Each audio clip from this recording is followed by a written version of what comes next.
Good afternoon, everyone. This is Linda with lindasueplantsforyou. Today, we're going to talk about one of my favorite plants, which is obviously the Pilea Peperomioides. And those of you that follow me know that this is one of my favorite plants. I have several of them, and this one I want to talk about today because I feel very bad about her. Wow,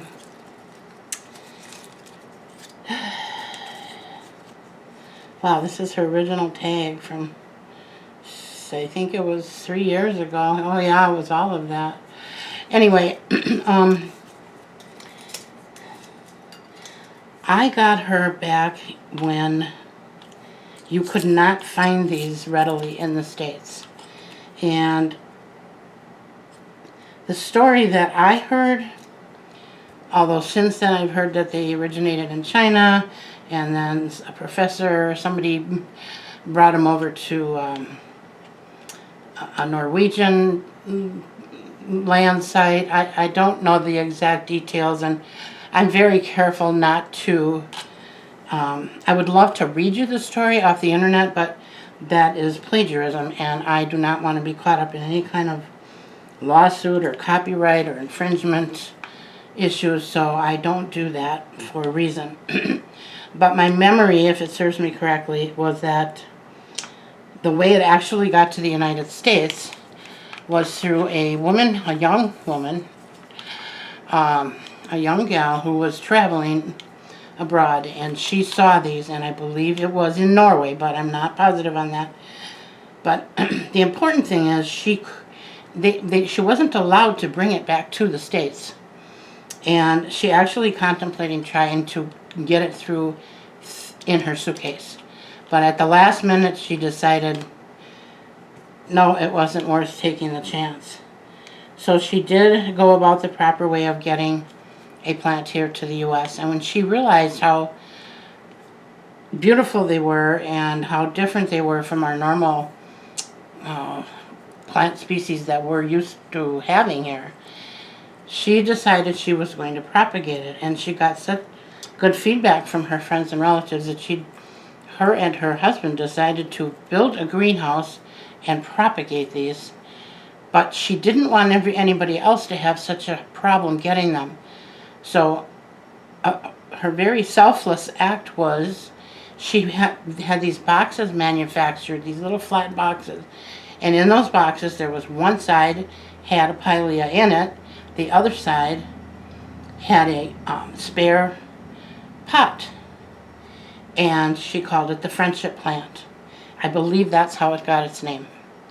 And it gave directions on that box that once your plant becomes established and you develop a baby in your pot, that you should transfer it to that other pot and give that away to a friend.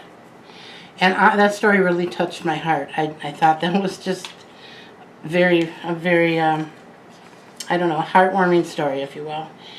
Anyway, at that time, these were selling for anywhere between, they were averaging between $40 and $60. Some were higher, some were a little less, but $40 to $60 for a tiny, tiny plant in a 1.5 to 2 inch pot.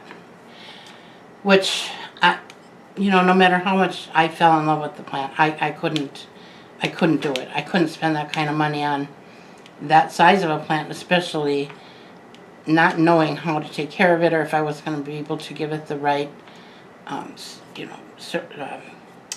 atmosphere for it to thrive. So I passed it up. Well, in just a few months' time, they started to take off like crazy, and other people were propagating, and other people were selling on the internet.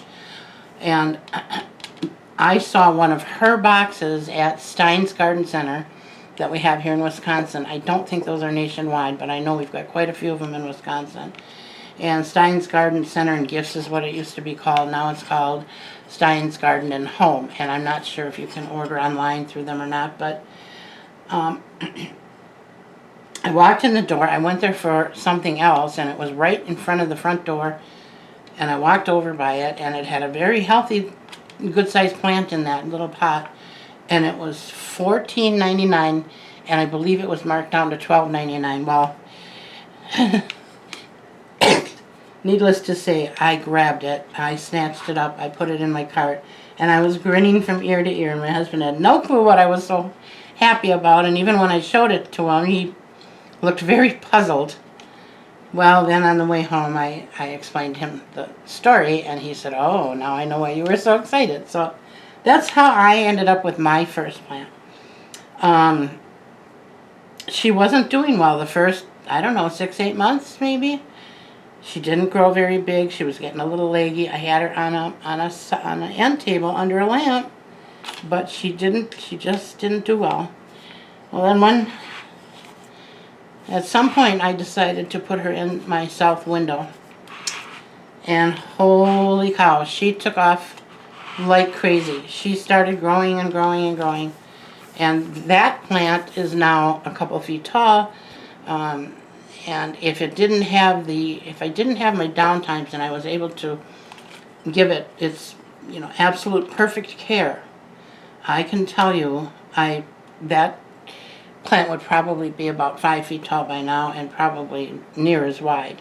It grew like crazy. So what I have discovered over the last 3 years is this plant loves sun. Loves sun, loves sun. I cannot stress that enough. When I see other YouTubers that have this plant and they don't know what's wrong, and they have leggy plants, I want to shout out to them, get them in a brighter light. But sometimes when we do that on people's on their videos, some people take offense to that. So unless somebody is actually asking for help, or asking, can you help me? Can you tell me what's wrong with this plant? I do not offer my opinion. So if any of you out there are watching and you do have this plant and you're having that problem, please heed my advice. This plant loves sun. Now, having said that, this is a baby, well, several babies, but this is a baby off of my mother plant. And what I did with her is I had her sitting in the south window, and in addition to getting full sun, very hot direct sunlight, she also wasn't getting watered often enough. That was one of the plants that I referred to on my last video. And I'm going to start working on this while I'm talking. I'm just pulling off the horrible stuff here. I'm going to repot it, okay? So let me just... Anyway, as I started to say, when in my last video when I was talking about the plants in the south window that I could not get at, I couldn't reach them very easily. So sometimes I would water the important ones, and I'd say, oh, I'll do that next time. I just can't do it today. I just can't get at it. I can't move all that stuff. Well, this is what happened. And I'm not sure if you can see this. Let's see if I can find one here. It has corrected itself for the most part, but there were quite a few leaves on here that were discolored. They were dark. I'm trying to get that one in there. They were dark red at any rate. Okay, they were bronzy red color, which I love, by the way. I absolutely loved the way it looked, but I also realized, that's not really fair to the plant. So I took her out of there. I put her in my kitchen for a little while, and I just let her be. I just let her rest.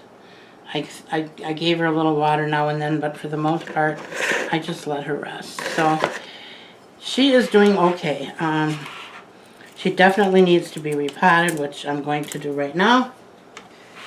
And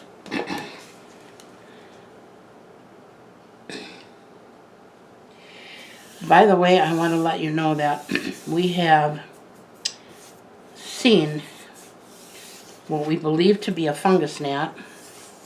Not sure if it's a fungus gnat or a fruit fly, but I believe it came in through a bag of grapes. So this would be a good time for me to remind you all, whenever you bring fruit or produce in the house, don't assume it's a fruit fly, which that is different from a fungus gnat. And it may very well be a fruit fly, but it may not. And that's why it's really important to inspect your plants really thoroughly if you buy them at the grocery store, because most grocery stores that we have in our area have their plant department right next to their produce department, which just never made any sense to me, but that's the way it is, and that's not a good place for them to have them. But anyway, it's okay because I treat my plants regularly, and fungus gnats, although they can hurt, they can kill some plants and they can hurt the healthiest of plants.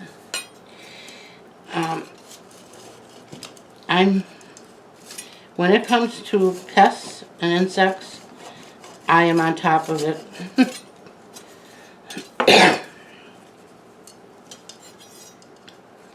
One thing I don't ever want to experience again is a thrips outbreak, or a fungus gnat outbreak for that matter, but I think we pretty much have that under control now. I don't worry too much about it. Wow, I've never seen this before. Look at that. It was a sparkly, let's see if I can get it on here. It's a sap. I don't know if you can see it. Can you see that on there? It was shining like a diamond, but it was just sap coming out of where these grow out of. I don't know if that's normal or not. I've never seen that before, so I'm not going to pretend that I know what that is. I'm assuming it is. But anyway, I'm not sure where she's going to live when we're done. I don't know what I'm going to do with her because I really don't want to put her back in the south window because I'll have the same problem I did before. I'm going to have to look around, and perhaps I can make a space for her in the dining room in my south window. But I'm having the same issue there as far as watering. I have really wide windowsills, which we put in when we put the addition on our house. We made our windowsills really wide because my husband knows I love putting things on windowsills. Plants, Christmas decorations.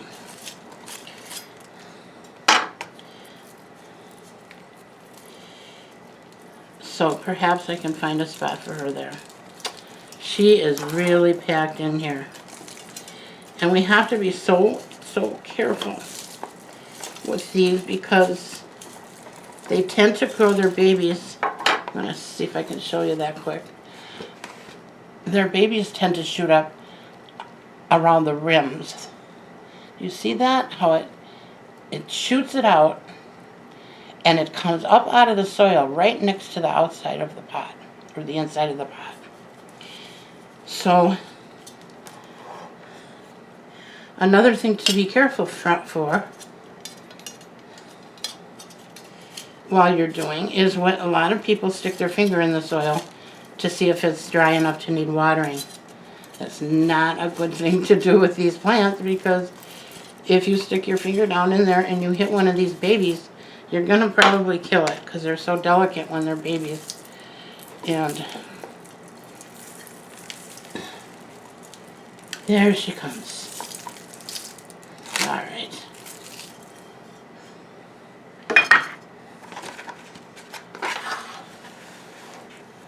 Okay. Now, do you see what I mean here? Do you see that shoot? How it comes up the side? So be careful. And this one's growing along the rim. See that? These are all, they're not coming from in the middle, they're coming here. Although they do come from the middle as well. The majority of them come from the outside. At least in my experience, they have. Okay, so she sure was rebound. Oh, poor thing. I'm so sorry. I knew you needed repotting. I didn't know it was this bad. I have another plant, a couple other plants that need to be repotted desperately as well. So I'm working on it.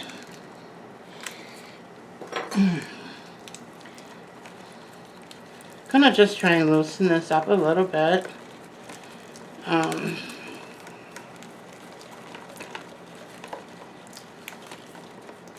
Trying to be careful not to be too aggressive here. I know I'm breaking some of the roots, but I have to loosen this up a little bit.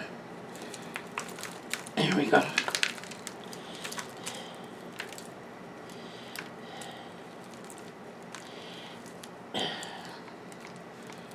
Okay.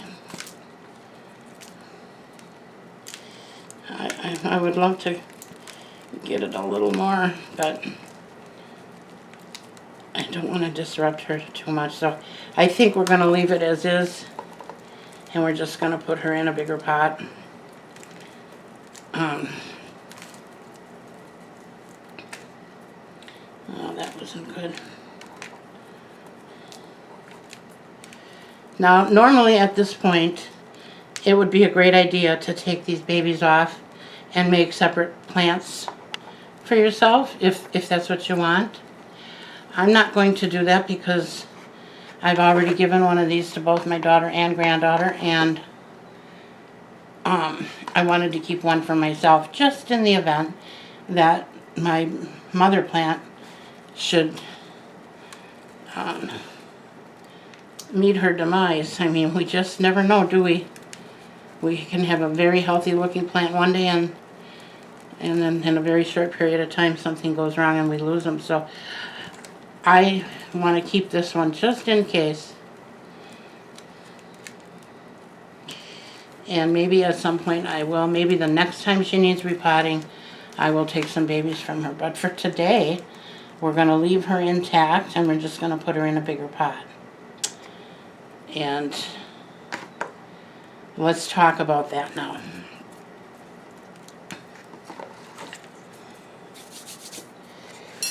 I'm going to use a clay pot again because she seems to like it. By the way, I had her in a plastic pot, and she did not like plastic at all. So if you're one of those people having problems and you don't know what it is, or you're having problems with watering, definitely try my method, because it's working for me. And it has been for a long time. I didn't just get these plants, you know. I've had the mother plant for, like I said, three years. Now this is what they call an orchid pot. That's why it's got these holes in here. And I didn't choose it for that reason. I chose it because it was one of the more shallow, and I couldn't find the shallower pot without the holes. I don't like the deep pots. I never did. I don't like the shape of them.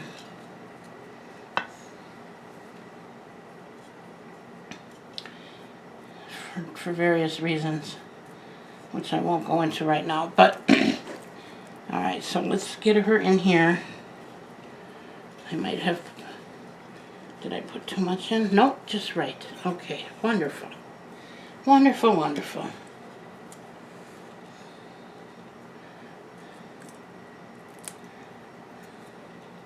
Now you can see how bare this is here, right? That is all had leaves on it that I lost. And that's from lack of water. So I really gotta, I guess I need to not be so afraid to ask people for help. My husband, I've only asked him a handful of times to water certain plants for me when I couldn't. There was no way I could do it. And I said, can you please just throw some water in this and this and this plant? And it's always sure no problem. So, but like I've said a million times, he's got so much on his plate. I don't want to have to add to it. And you know, this is my hobby.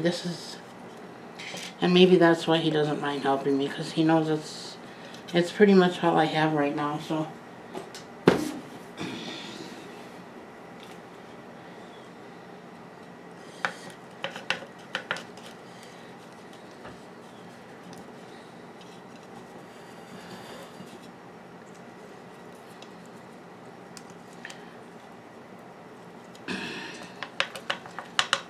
Trying to be careful not to bury the existing leaves.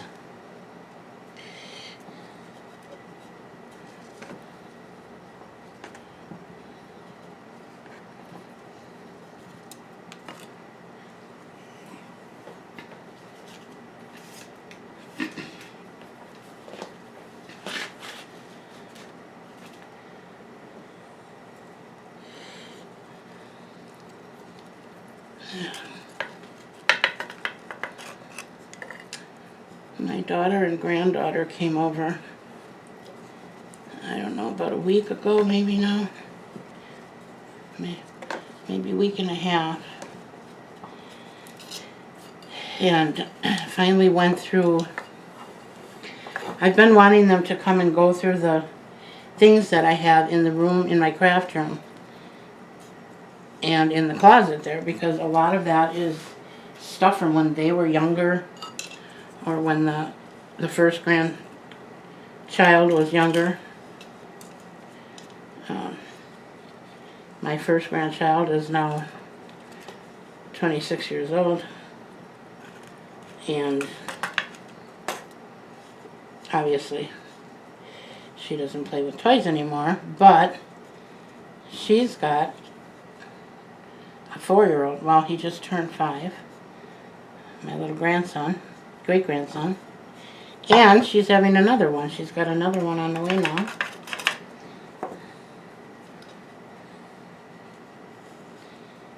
So, and my other granddaughter is 10. She'll be 11 in January. So she's still kind of in that,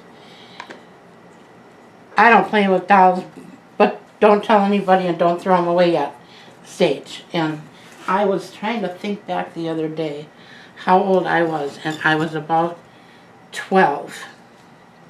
And I know kids are much more grown up today than we were back then, but I was pretty mature for my age, because I was the oldest of 3 kids, and I had quite a bit of responsibility growing up.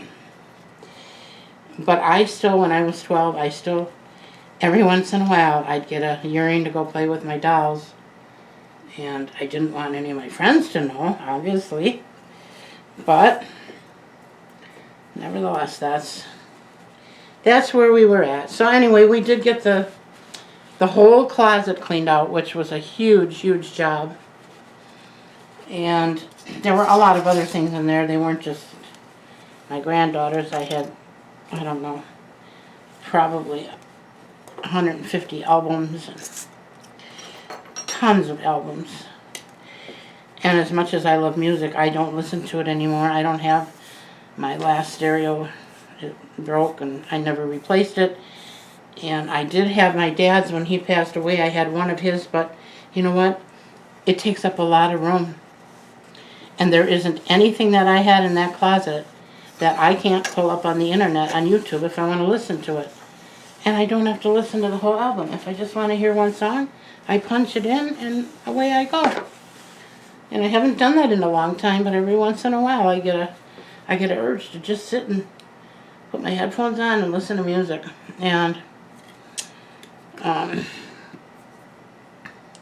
So I do it that way. So by getting rid of all those albums, I cleared the whole major shelf in my, all the way across my top of my closet. And it's a big closet. So we got rid of that. My daughter took home the record player she had when she was little. And she is in her mid-40s.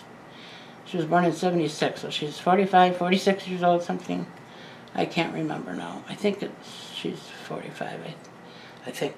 And I know, shame on me for not knowing, but when you get older, you just forget things.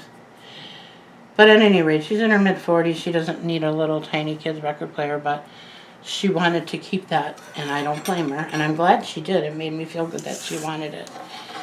So, and it was just one of those little box ones, you know, played the little yellow records, and we had 2 big containers full of those little 33, the little tiny yellow records, and some 45s.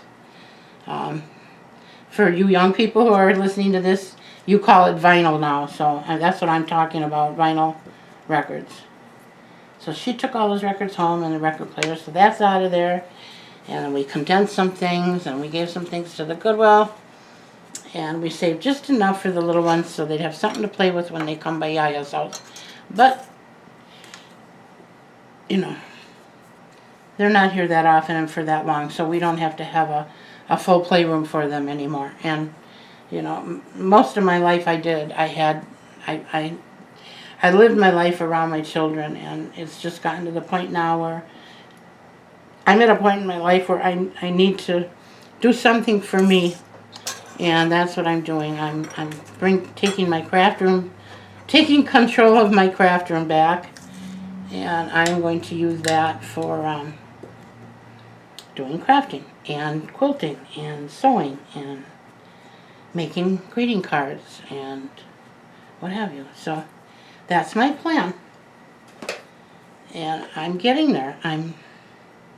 I have a few more things to sort through, and my husband's gonna help me vacuum behind furniture and the ceiling and just things that I'm not able to do anymore.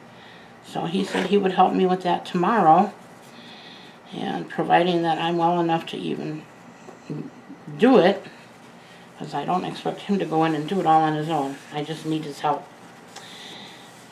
So if he can do that, then we can get that done, and then I can start working in my craft room again. I do have a question I'm going to ask you all here. Let me get this out of the way.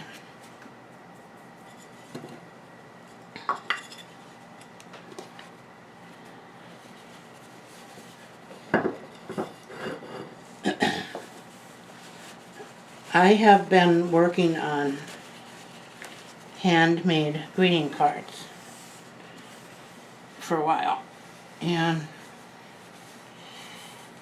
we have a small store here in my neighborhood that I think might carry them for me, but I have to have enough to keep it supplied in order for her to designate a space. You know, she can't keep a space open. Real estate is very expensive, and it's very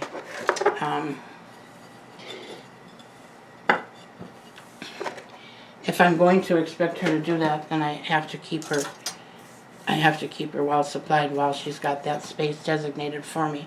So I'm working on that. But anyways, my question is, if I can figure out a way to video while I'm making these cards, a way to record them, I'm wondering if any of my followers would be interested in seeing that, number one.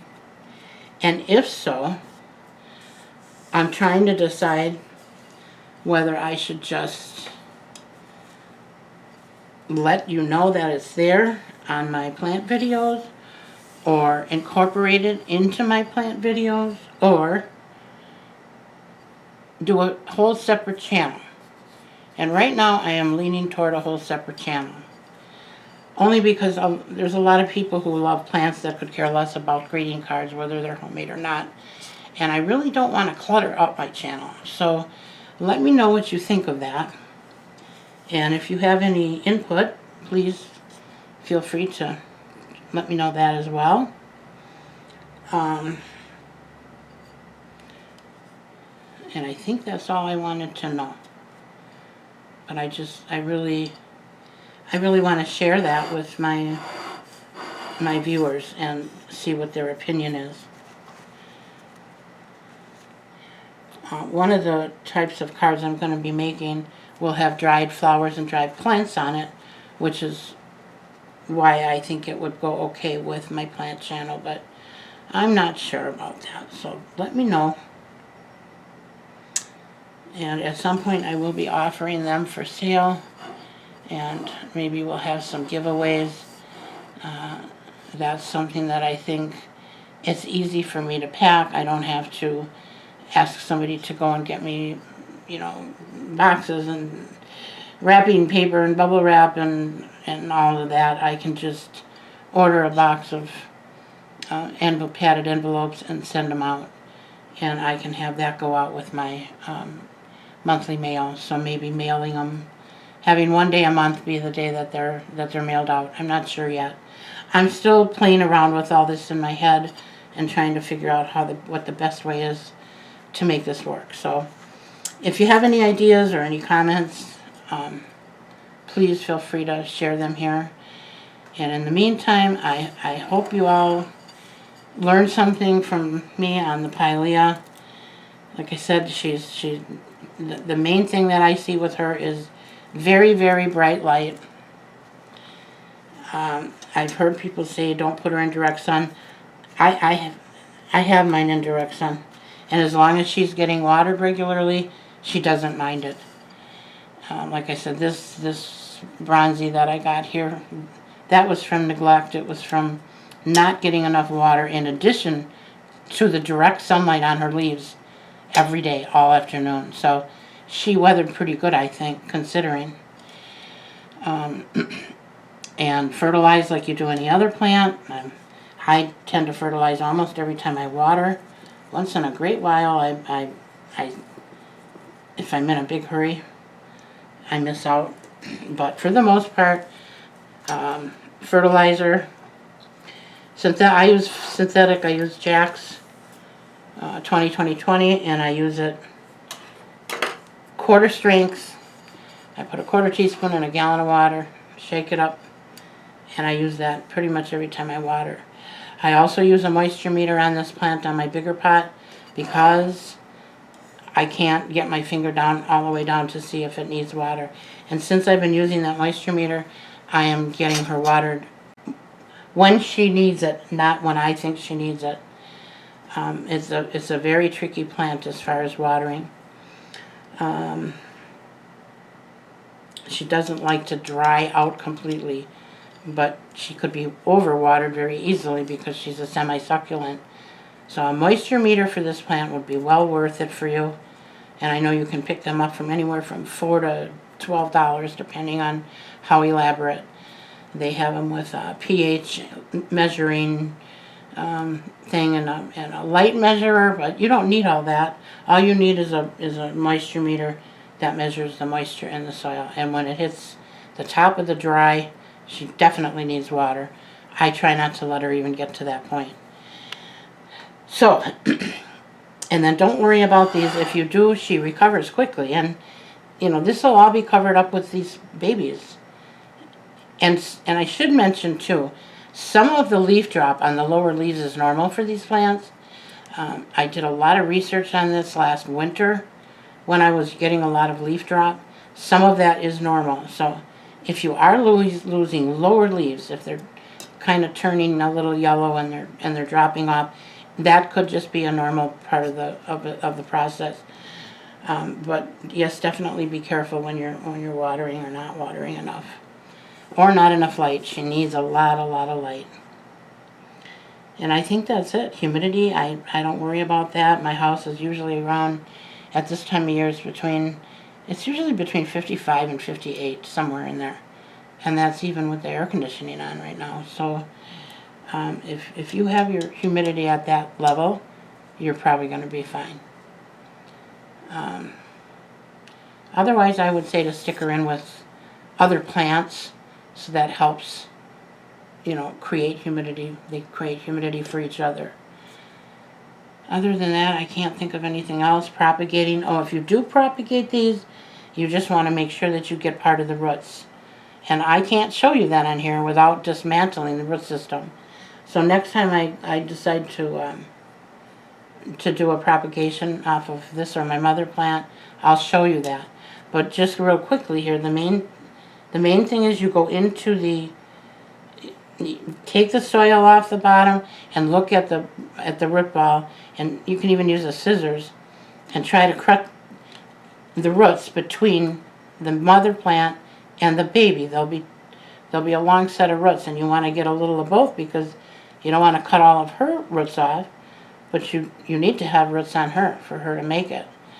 Now, if there's someone out there that has had success pulling one of these off without roots, please let us know. I'm not above correction, folks, and I'm not a plant expert. So if you've had luck pulling off one of these babies without roots and getting it to root, please let us know how you did that.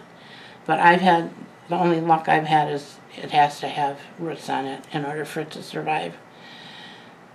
So that's that. The other thing is when their leaves start getting chlorotic looking, and I mean where the veins of the leaves are still dark green, but the major part of the leaf is starting to turn, you want to give it a couple waterings with Epsom salt. And there again, I use a gallon jug. I put a tiny bit of hot water in the bottom with a tablespoon of Epsom salt, and I shake it up till that Epsom salt dissolves, and then I add my room temperature water. Fill up the jug and shake it up, and then I water a couple times, 2 or 3 times. You know, in your normal watering increments, not 2 or 3 times in one day. So I water, if I use that today, and then the next time it needs watering, probably in a week or so, then I'll use it again. And I do that 2 or 3 times, and that always clears up that chlorosis. And that's true for a lot of plants, by the way. My peace lily is another one. My money tree. There's quite a few plants that I've used that method, and it worked. So if you have plants that look like that, try that and see if it works for you. Okay, well, that's enough yakking. This is getting really long again. I know I say I'm going to do a short video, and I don't know if they ever are, but I guess I won't keep apologizing for it, because it's just me. It's who I am, and I guess if you don't care for the real long ones, you don't have to watch them, or you can click through or whatever. But I know some of you really enjoy it, so for those of you that do, this one's for you. And as always, I have a lot more content coming, so do stay tuned. I have a big rubber tree that I'm going to be repotting here soon. I may even do that before the day is out, and we'll see. Okay, I guess that's all I have to say. I hope you all enjoyed your weekend, or are enjoying your weekend. Today's Saturday. My husband was off of work this week, and because they had a fire at his place of work, and he had a paid week off, which was so nice and well-deserved. He needed that time off. So I'm all messed up on the days. I keep thinking today is Sunday, but it's not. It's Saturday, so hopefully I'll be able to get another video out here for you all. In the meantime, enjoy the rest of your day. Take care. Bye now.